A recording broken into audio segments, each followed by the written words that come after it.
Hi മക്കളെ, ഇന്ന് നമ്മൾ പഠിക്കാൻ പോകുന്നത് നമ്മുടെ ഫസ്റ്റ് ചാപ്റ്റർ ആയിട്ടുള്ള റാഷണൽ നമ്പേഴ്സിലെ ടോപ്പ് 5 മൾട്ടിപ്പിൾ ചോയ്സ് ക്വസ്റ്റ്യൻസ് ആണ്. സോ നമുക്ക് ഫസ്റ്റ് ക്വസ്റ്റ്യനിലേക്ക് മൂവ് ചെയ്താലോ. നോക്കുക, ഈസ് 0 എ റാഷണൽ നമ്പർ? 0 എന്ന് പറയുന്നത് ഒരു റാഷണൽ നമ്പർ ആണോ? അതിന് റാഷണൽ നമ്പറിന്റെ ഡെഫിനേഷൻ എന്താ? പി ബൈ ക്യൂ ഫോമിൽ എഴുതാൻ പറ്റണം. പിയും ക്യൂവും ഇൻഡിജേഴ്സ് ആയിരിക്കണം. അടിയിൽ അഥവാ ക്യൂ എന്ന് പറയുന്നത് 0 ആവാൻ പാടില്ല, അല്ലെ? 0നെ നമുക്ക് എങ്ങനെ എഴുതാൻ പറ്റുമോ മക്കളെ? Yes, of course. 0നെ 0/5 എന്ന് എഴുതിക്കൂടെ, അല്ലെങ്കിൽ 0/6 എന്ന് എഴുതിക്കൂടെ, അല്ലെങ്കിൽ 0/2 എന്ന് എഴുതിക്കൂടെ, അല്ലെ? ഇതൊക്കെ എന്ത് ഫോമില? പി ബൈ ക്യൂ ഫോമിലാണ്. അടിയിൽ 0 അല്ല വരുന്നത്. മേലെ ന്യൂമറേറ്ററും ഡിനോമിനേറ്ററും, മേലെ താഴെയുള്ളത് എന്താ? ഇൻഡിജേഴ്സ് ആണ്. സോ എന്താണ്? 0 റാഷണൽ ആണ്. Option A is the right answer. Second question, root 16 is a dash number. Root വന്നാൽ ഇറാഷണല? അങ്ങനെയല്ലല്ലോ.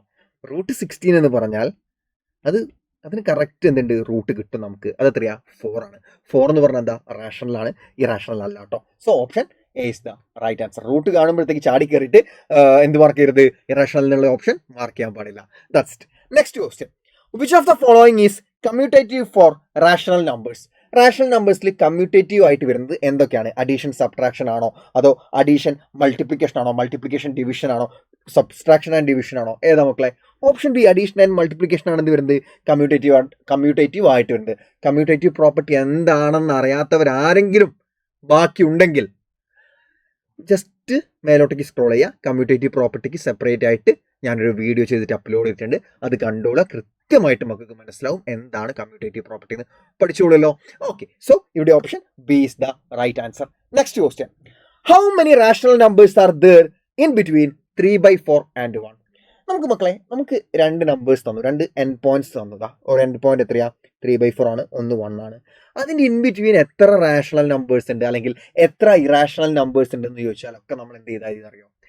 Infinite number of irrational and rational numbers will be there. Countless ആണ്. നമുക്ക് എണ്ണി തീർക്കാൻ പറ്റില്ല, അത്രയ്ക്ക് അധികം ഉണ്ടാവും. സോ ഓപ്ഷൻ ഏതാ? Countless. Then next question, last question, നമ്മുടെ fifth question, the multiplicative identity of rational number is? Rational നമ്പറിന്റെ മൾട്ടിപ്ലിക്കേറ്റീവ് ഐഡന്റിറ്റി പറഞ്ഞാൽ ഒരു നമ്പർ മൾട്ടിപ്ലൈ ചെയ്ത് അത് തന്നെ കിട്ടണം, അല്ലെ? ഇപ്പോൾ ഒരു നമ്പർ, ഇപ്പോൾ ഫോർ എക്സാമ്പിൾ ഒരു റാഷണൽ നമ്പർ ക്യൂ എന്ന് പറയുന്നത് ഒരു റാഷണൽ നമ്പർ, അതിനാ ഈ ഐഡന്റിറ്റിയോട് മൾട്ടിപ്ലൈ ചെയ്താൽ അത് തന്നെ കിട്ടണം, ക്യൂ തന്നെ കിട്ടണം. അപ്പോൾ ഏതാ? ക്യൂവിന് എന്തുകൊണ്ട് മൾട്ടിപ്ലൈ ചെയ്താലോ ക്യൂ തന്നെ കിട്ടുക? 1 കൊണ്ട് മൾട്ടിപ്ലൈ ചെയ്തല്ലേ? ക്യൂ ഇൻറ്റു 1 അല്ലേ Q. So option B is the right answer. Clear ആണല്ലോ? സോ ഇങ്ങനെയാണ് ഈ ഒരു ചാപ്റ്ററിന് MCQs നിങ്ങൾ പ്രതീക്ഷിക്കേണ്ടത്. ഈ ഒരു ഫോർമാറ്റിലായിരിക്കും. നമ്മുടെ പ്രോപ്പർട്ടീസ് എന്ന് എന്തായാലും മക്കളെ MCQs ഉണ്ടാവും. അതായത് ഈ ഒരു ടൈപ്പ് ക്വസ്റ്റ്യൻസ് ആയിരിക്കും മിക്കവാറും MCQs ആയിട്ട് നിങ്ങൾക്ക് ചോദിക്കാം. അപ്പം നിങ്ങൾ ഓരോ പ്രോപ്പർട്ടീസിൻ്റെ കേസിലും, ക്ലോഷർ ആയിക്കോട്ടെ, കമ്മ്യൂട്ടേറ്റീവ് ആയിക്കോട്ടെ, അസോസിയേറ്റിവിറ്റി ആയിക്കോട്ടെ, ഓരോ പ്രോപ്പർട്ടീസിൻ്റെ കേസിലും എവിടെയൊക്കെയാണ് അത് കമ്മ്യൂട്ടേറ്റീവ് ആയിട്ടുള്ളത്, എവിടെയൊക്കെയാണ് അത് അസോസിയേറ്റീവ് ആയിട്ടുള്ളത്, എവിടെയൊക്കെയാണ് അത് ക്ലോഷർ പ്രോപ്പർട്ടി സാറ്റിസ്ഫൈ ചെയ്യുന്നത് കൃത്യമായിട്ട് പഠിച്ചിരിക്കണം. അത് നിങ്ങളോട് തെറ്റിപ്പോകും, നിങ്ങളോട് മറന്നുപോകും. സീരിയസ്ലി പറയണം, മറന്നുപോകും.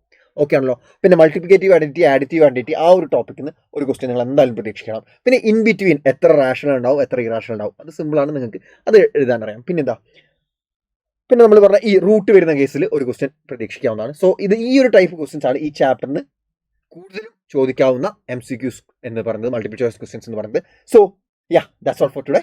മറ്റൊരു വീഡിയോ ആയിട്ട് നമുക്ക് വീണ്ടും കാണാം. അതുവരെയ്ക്കും ബൈ.